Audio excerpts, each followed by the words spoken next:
What's going on, everybody? Mortem here, this time bringing you an overview of Phase 3 for the Pathfinder Wrath of the Righteous beta. So, a couple of things right off the bat. Phase 3 will be the last phase for the beta, with launch coming up on September 2nd. It's not like they'd really have time to do much more with it anyway. And while there's nothing major to go over, at least not initially, that was mentioned in their little update notice, there are a ton of things that I find noteworthy that we're going to cover in this video. So right off the bat, there have been some UI changes. The launch screen itself, or the main menu, if you will, has seen a bit of an overhaul. We see what that's going to look like when, people actually buy the game and fire it up. It was actually just like a blank text book up to this point. And the little mirror on the side shows the thumbnail from your latest save, just kind of as a reminder of where you are.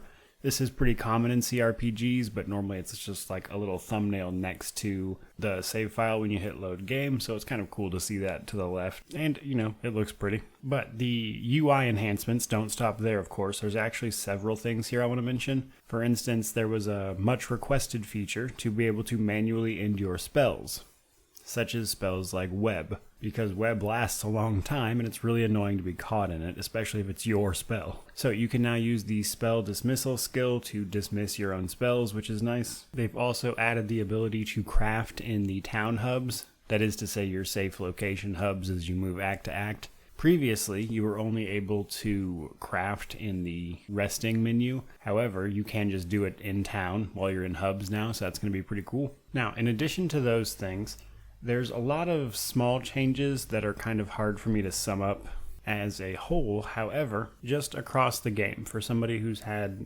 100 plus hours in this beta up to this point, including all of the phases up till now, with this update, they've added tons of visual improvements. Just a lot of stuff I expected to see late game. For instance, the mongrel encampment at the very beginning of the game now actually has mongrels with all their mutated effects that you can see, just as an example. In addition to that, a lot of the icons that were using Kingmaker assets have now been updated to have their own unique assets.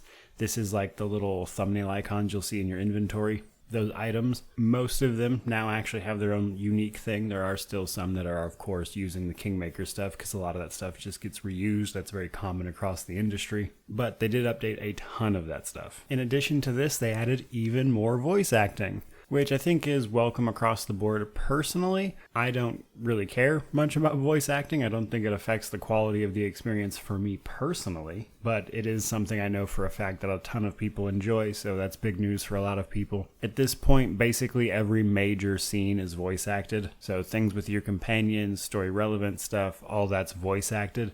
The only time it's not going to be voice acted is like minor stuff. And then that brings us to the Crusade.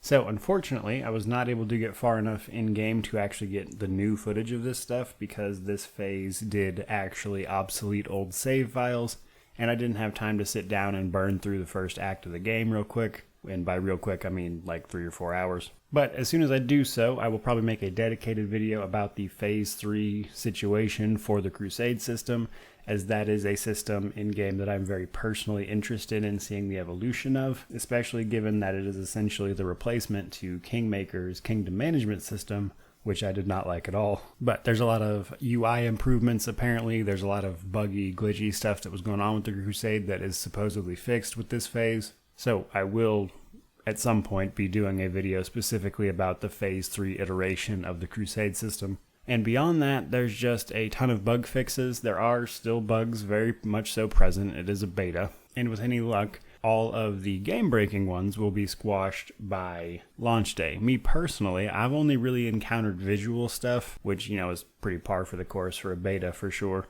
Things like the cloaks looking real weird when you put them on, kind of jerky animations, stuff like that. Personally, I haven't really run into anything game-breaking since the beta very first released. But there you go, guys. There is a look at the Phase 3 for Pathfinder Wrath of the Righteous. About a month and a half away from release. I'm very excited for it personally. I'm looking forward to it. I really enjoyed covering it for everyone. It's really helped grow this channel a lot, to be honest. So let me know what you guys think down in the comment section below. And truly, just thank you so much for watching. I couldn't be doing this without you guys. So really, just thank you. May you wander in wisdom and have an amazing day.